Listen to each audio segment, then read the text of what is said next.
Well, howdy folks, and welcome back to your home port. I'm Harbor Master Hugh, and today we're going to have a Just the Facts episode here, based around the Tier IV German Battleship here in World of Warships, the Kaiser. Now, let's start off with our artillery here. Our main guns on this ship, they are 305mm L50s.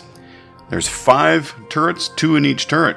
That's 10 guns. Basically, you got 1 turret up front on the center line, 2 turrets back on the center line, and 2 wing turrets in midship area. Now you can see here that reload time 26 seconds, not too bad. 180-degree turn time of the turrets, 48 seconds. That is pretty slow. I mean, it could be worse, but it's pretty slow. Maximum dispersion 209 meters is not too bad. Now looking at the different ammunition types and what kind of damage they do, your high explosive shell has a maximum damage potential of 3,500 hit points per shell. Chance of setting fire on the target of 23%, not bad. Your armor piercing shells, they are maximum damage per shell is 8,400. You know, that's assuming it gets full penetration and then explodes inside the ship somewhere. You can get 8,400 points of damage for that. And that's, well, you got 10 guns. That could be a lot. You'll never... No, I shouldn't say never. You're likely never going to get 10 full penetrating hits for all that damage. That's why ships have armor. We'll look at that a little bit later and explain that. Firing range, 14.6 kilometers is not bad at Tier 4. It's quite all right. You gotta remember, Tier 4 is World War I technology.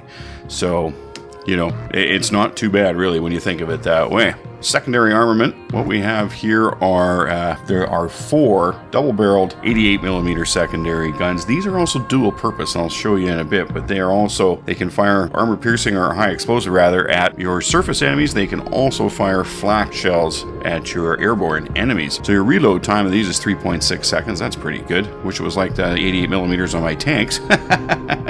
Maximum HE shell damage of 1,100 points, so not too bad. Chance to set a fire 7%, and a firing range of 4.5 kilometers. They also have a pretty good rate of travel, 950 meters per second. Now, our next secondary armament, these are 150mm guns. Takes them 7.7 seconds to reload, but you have 14 of these guns on your ship, so basically 7 on each side of the ship. Their maximum armor-piercing shell damage is 3,700 points of damage. That is not too bad at all.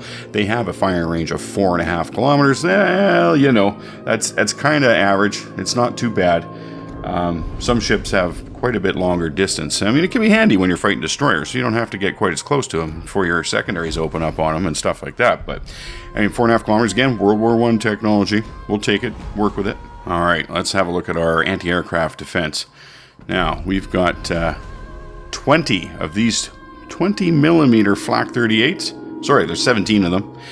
And they are 20mm guns. And these guns have a damage per minute of 56 points, but a very short range of 2 kilometers. So by the time planes are within 2 kilometers, they've pretty much dropped their bombs or their torpedoes, and they're just kind of flying over, but this is where you get to make them pay the price. Now we have 5 of these dual barrel mount AA guns. They're 37mm flak, and they have an average damage per second of 14 and a 3.5 kilometer range. And here we are back to our dual purpose 88mm 4x2, and average damage per second of 36 points. Firing range 4 kilometers, so that's not too bad. They fire further in the air than they do across the water because of the arc.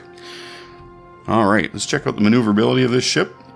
Now, our maximum speed 23 knots, not too bad. Turning circle 600 meters, not too bad. It's not the worst Tier 4 battleship. Rudder shift time 13 seconds, again, not the worst. It's actually fairly reasonable for a big ship like this. Now, we're going to compare this. I have another Tier 4 battleship. Let's have a look at the Arkansas beta. I got this from being a closed beta tester, but you'll notice its top speed, 20.5. Turning circle a little shorter, 590, but the rudder shift time, 17.7 seconds. So, we're doing pretty good here. Let's move on to our concealment ratings. Detectability range by sea, 13.8 kilometers. This is a big boat.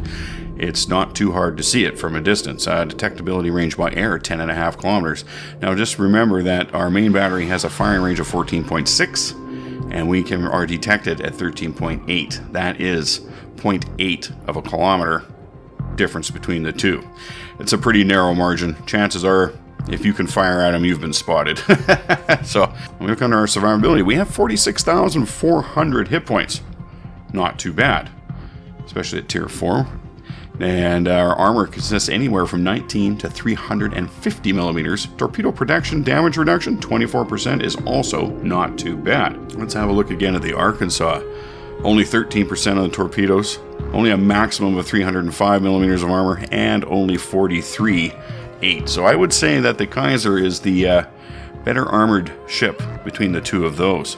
Let's look at that armor all together here. First, we'll turn them all off. And look at the Citadel. This is Fort Knox on the ship. This is where all the heavy-duty important stuff is. Gun magazines, machinery, communications. And you'll notice that this one is below the waterline, so that is excellent design. Below the waterline's far better protected than one that sticks up above the waterline. Torpedo bulkhead, 40 millimeters. That's not too bad. That contributes to our 24% torpedo reduction. Citadel thwartship bulkhead, 250 millimeters. Either you're head on or you're running away. You'll notice that we get down to the back here. It is also bottom 30 mils. The back is also 250. So whether you're charging someone or running away, you've got your heaviest protection on the Citadel there. No sloping on this armor, but very, very thick. Now looking at the Citadel again, the deck armor is 35. This deck is 30, and this deck here, layered again at 20, that's 85 millimeters of deck armor to protect you from plunging fire of shells. Armor belt, 350 over the most, covering the whole Citadel. That's right at the waterline below and above. Now up in the upper area above the waterline, we've got 200 mils. That's pretty darn good too. And the next one up is 170 millimeters. Very good protection.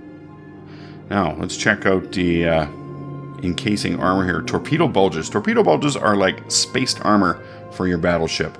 Basically, they get the torpedo to explode on an outer skin and not directly against the hull or getting through to the Citadel armor. So they're very effective, and this really contributes the main amount to our 24% of torpedo protection, damage reduction.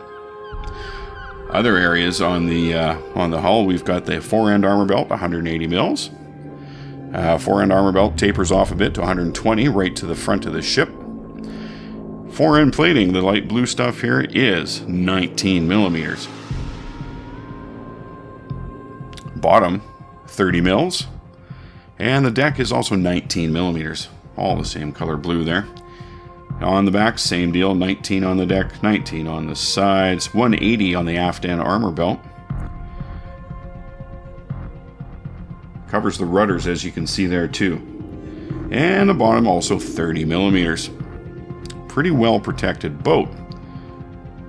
Now, looking at the upper structures of the ship. The conning tower, basically where they go to battle. This is so well protected, 350 millimeters. The roof is 150 millimeters. A very small amount of roof showing there. And the rest of the superstructure of the ship is 13 millimeters. Basically, they're hoping enough to stop splinters and each other's shrapnel, I do believe. And last but not least, we have the main armament, the point. This vehicle brings all of these guns to the battle, and it needs them to be protected. Now you see the Citadel.